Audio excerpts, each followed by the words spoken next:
Sejam todos bem-vindos à quarta edição do programa Business Talks, uma iniciativa do Instituto Brasileiro Avançado de Ciências Sociais Aplicadas.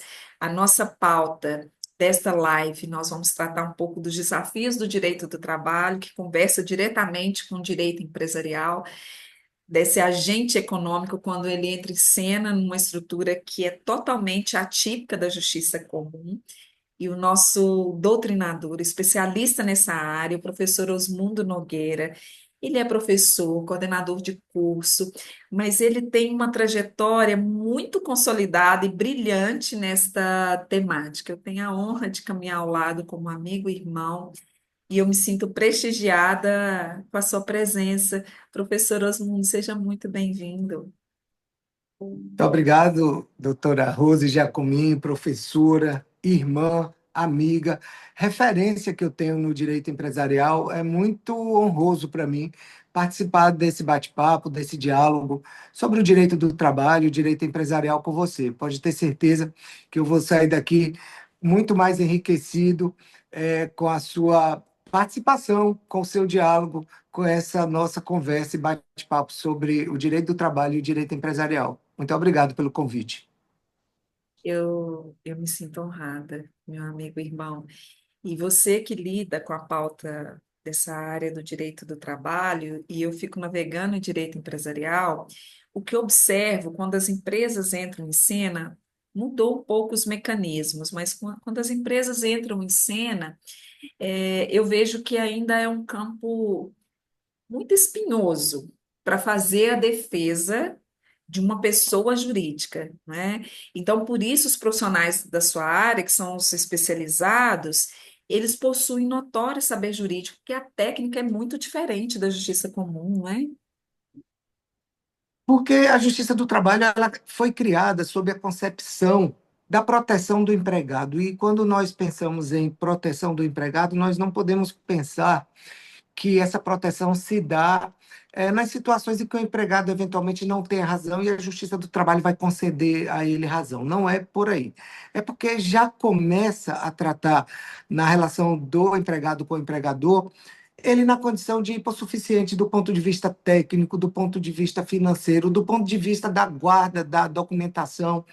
Então, a Justiça do Trabalho ela é criada sobre os princípios que tratam do direito do trabalho, o princípio da proteção, o princípio da condição mais benéfica, o princípio da norma mais favorável, do indúbio pró-operário, que são princípios protetivos para que o empregado consiga se igualar ao empregador no eventual lide.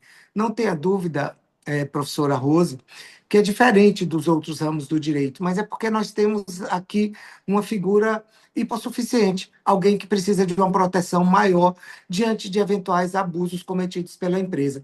E eu gosto de falar sempre que nós não podemos olhar sempre a empresa como alguém que vai minimizar ou mitigar direitos trabalhistas. Muito pelo contrário, a função social da empresa precisa ser cada dia mais relevante, porque sem empresa nós não temos a geração de emprego.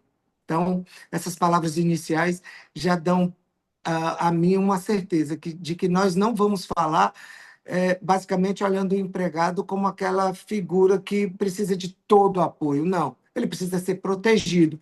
Dentro desse âmbito da proteção, a empresa também se consolida como na sua função social de defesa dos seus próprios interesses também. Eu acho que dá para caminhar junto capital e trabalho, embora nós tenhamos aí sempre uma disputa do capital com o trabalho, isso é histórico, mas caminha bem. Nós temos exemplos de empresas que caminham bem com seus empregados e sequer respondem a ações trabalhistas. Gostei muito, porque quando nós tratamos esse agente econômico, essa empresa com ações trabalhistas, nós geralmente realizamos uma remissão no passivo trabalhista. E esse passivo trabalhista, ele pode ser um fardo tão grande que a empresa pode ancorar na Lei 11.101, que é a Lei de Recuperação e Falência. Então, é muito importante ela ter esse pilar muito consolidado e afastar dela esse passivo trabalhista, porque ele pode ser muito danoso ou desastroso. Até dentro de uma recuperação judicial, a gente sabe ali que o crédito trabalhista, ele vem como esse pilar em relação à prioridade pelos motivos que você comentou. E você vê um pouco as empresas hoje, dentro, da sua área de atuação, elas preocupadas com esse preventivo, porque nas empresas que eu atuo, elas são preocupadas em manter a legitimidade, estar sempre de acordo com a legislação atual. Eu queria muito ver o seu olhar de alguém que atua ali dentro da área do direito do trabalho. As regras de compliance hoje elas são mais difundidas. Os doutores na área do direito empresarial, como você e os seus colegas, conseguiram convencer as empresas que as regras de compliance evitam esse passivo trabalhista. E as regras de compliance elas são absolutamente preventivas e precisam ser valorizados os profissionais que atuam fortemente nesta área no âmbito empresarial. Porque o passivo trabalhista, ele tem, na lei de recuperação judicial, mas enfim, ele é uma verba alimentar. Então, ele tem prioridade sobre os pagamentos. Não dá para pensar que os créditos de empréstimos bancários, financiamentos, eles possam vir antes das pessoas que efetivamente deram a sua alma por aquela empresa. E muitos desses empregados que participam ali de um concurso de credores num processo de recuperação judicial, eles sequer foram chamados a opinar sobre a administração dessa empresa. Eles são vítimas de, eventualmente, uma administração que não foi cautelosa e que levou a empresa a dificuldades financeiras. Então, como nós estamos tratando de verba considerada alimentar, de verbas que as pessoas utilizam, trocam a força de trabalho por comida, a gente tem que pensar que é, de fato, prioridade, no pagamento disso. Só que a senhora sabe quantas empresas que participam até de um processo de recuperação judicial não conseguem chegar a um bom termo ao final e, eventualmente, esses profissionais ficam também sem receber os salários, ainda que as empresas tenham tentado a recuperação, nem sempre é fácil. Se não contar com a ajuda de técnicos especialistas nessa área, para a empresa não é fácil fazer esse processo de recuperação caminhar. Então, a regra de compliance, ela é efetivamente importante, porque quando eu vejo uma empresa começar a trabalhar tratando ali de fraude de contrato de trabalho, ter o empregado no processo de pejotização, fazendo com que ele abra um MEI. Muitas vezes as empresas abrem um MEI para o empregado receber, ou seja, você disfarçando um contrato de trabalho, eu já consigo pensar, não vai chegar a um bom termo. Essa empresa vai ter problemas, porque quando ela faz a concepção da vida dela, é preciso que ela já entenda quais são as obrigações dela trabalhistas, tributárias, empresariais, enfim, e sobre aquilo ali ela consiga mensurar o que é que ela tem de custeio, o que é que ela vai ter de investimento, enfim, e possa separar essas duas coisas aí, para que não haja um problema futuro. Gostei muito. Empreender, nós sabemos que é uma atividade de altíssimo risco. São muitos encargos e às vezes acaba sufocando. Mas eu vejo que não é negociável em relação às verbas trabalhistas, não é? Porque as consequências elas podem ser danosas. E eu queria muito o seu olhar técnico, inclusive seu olhar como professor de graduação, de pós-graduação que você é, em relação à reforma trabalhista, porque antes o caminho era muito fácil também para provocar essas empresas. E nós tivemos alterações, e essas alterações, elas sofreram um impacto, na minha concepção, até positivo, né? Na verdade, se nós olharmos para 2024, nós praticamente estamos alcançando os mesmos níveis de reclamações trabalhistas pré-reforma trabalhista. A reforma trabalhista, eu faço críticas à não capacidade que houve à época, ali em 2017, de dialogar sobre ela. Porque a ideia, e o que a gente ouviu muito, é que a reforma trabalhista faria gerar empregos. O Brasil vivia um momento, a gente lembra ali daquela fase ali de 2013, depois impeachment da presidente Dilma, e aí a entrada do presidente Michel Temer. Então, viveu uma crise muito grande, aqueles protestos de 2013, me parece, salvo engano, ali 2013, e aí a reforma trabalhista vem como algo para gerar empregos.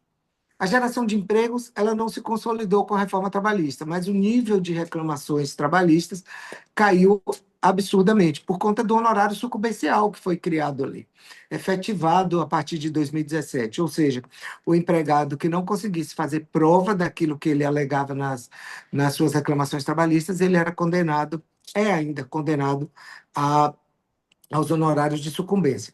Ocorre que, na prática, doutora Rose, isso não tem se efetivado, porque, embora ele saia condenado ao honorário sucumbencial, não tem a exigibilidade desse pagamento, salvo se o reclamado, a empresa, conseguir comprovar uma alteração na condição financeira desse reclamante, o que é algo muito difícil, porque, a não ser que nós estejamos tratando do hipersuficiente, mas do hipossuficiente, ele não muda muito a condição dele salarial, é, é, enfim, sem que haja de fato uma alteração grande. Então, você condena por honorário sucumbencial, mas não tem a exigibilidade. Então, na prática, ele não paga. O que precisa mudar, e eu acho que mudou, foi a concepção do advogado trabalhista. Porque o que a gente ouvia falar muito é que você tinha um rol de pedidos que ia de A a Z, ou seja, pedidos que muitas vezes ele sabia que efetivamente poderia o reclamante não ter direito, mas esse profissional colocava, o que era algo absolutamente temerário se nós não falarmos até de litigar por má-fé, É, não é? é Então, eu nessa, acho é que se nessa pauta. acautelou nesse ponto. Eu vejo que essa pauta era muito sensível.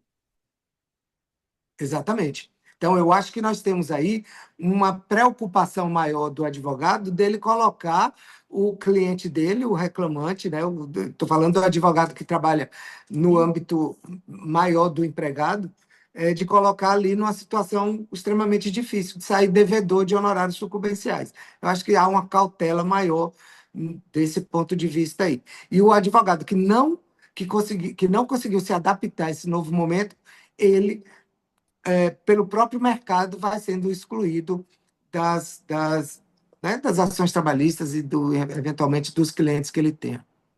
Gostei muito. E eu compartilho integralmente o seu entendimento. É esse ponto que eu fico com um olhar mais generoso e até assim mais otimista, sabe? Eu vejo que trouxe um bom reflexo, porque os ataques ali, eles eram intensos, né? Justamente por esse rol ali totalmente extensivo. E para a gente encerrar a sua fala, porque passou muito rápido, eu já te convido para uma próxima oportunidade do programa Business Talks, porque direito do trabalho empresarial caminham sempre juntos, mas ali Me cada um deixa só, dentro da sua pauta. deixa eu pedir para lhe interromper, só por conta da reforma trabalhista, que eu acho que vale a pena a gente falar só dos artigos 611A e B, que eles tratam ali na CLT, do que é permitido você negociar e do que não é permitido em acordos e convenções coletivas, que eu acho que são instrumentos importantes e a gente não poderia deixar de tocar nesse tema, porque eles, nas categorias que os sindicatos conseguem se resolver bem, tanto o sindicato da categoria econômica quanto da profissional, eu acho que ele cria mais tranquilidade para as empresas e para os trabalhadores também. Era esse ponto só, peço perdão por ter me interrompido, para não deixar isso fora. Você somou, e agora, pensando assim nas suas considerações finais, o que que você pode levar de mensagem para as empresas que estão operando com mar calmo? Porque empresa em crise é turbulento, né? Mas como um mar calmo em relação a uma forma talvez preventiva ou consultiva nessa área trabalhista, algum alerta assim que eles não podem deixar de observar. Eu acho que ela precisa conciliar o advogado do direito empresarial com o advogado do direito trabalhista, com o setor de recursos humanos, que muitas vezes é esse setor que dialoga com os profissionais, não é o CEO da empresa, não é o presidente da empresa. Muitas vezes a gente fala muito mais com o RH. A gente trata das questões menores ali que evitam o problema. Se essa empresa é capaz de montar um time que dialoga bem sobre todos esses temas, eu garanto que ela não terá qualquer tipo de problema. Porque as partes ali que estão envolvidas só têm um olhar, que é o olhar do crescimento da empresa, da pujança da empresa, fazer com que ela não tenha os problemas, eventualmente, trabalhistas que poderiam ocorrer. Então, se ela consegue montar um time que joga para o mesmo lado, e o lado é o lado da empresa, eu acho que ela evita aí quase a totalidade dos problemas. Não, eu tenho isso como exemplo porque quando esses times dialogam e quando eles trabalham bem, as empresas praticamente zeram esse passivo trabalhista. E aí é um ponto de sucesso. Quando você não precisa do advogado trabalhista, não precisa chamar esse advogado trabalhista toda hora, é porque a empresa está bem. Chegou ao ponto ideal. Está ali contratado, você sabe que tem, mas você não precisa acioná-lo a todo momento, porque está tudo fluindo muito bem. É um trabalho muito mais preventivo do que reativo. E não sai caro igual eles pensam. Eu acho que sai muito mais caro receber esse barulho de ações judiciais e ele acaba se perdendo, né? O consultivo, sim, ele é esse preventivo que você falou, é o que eu acredito também.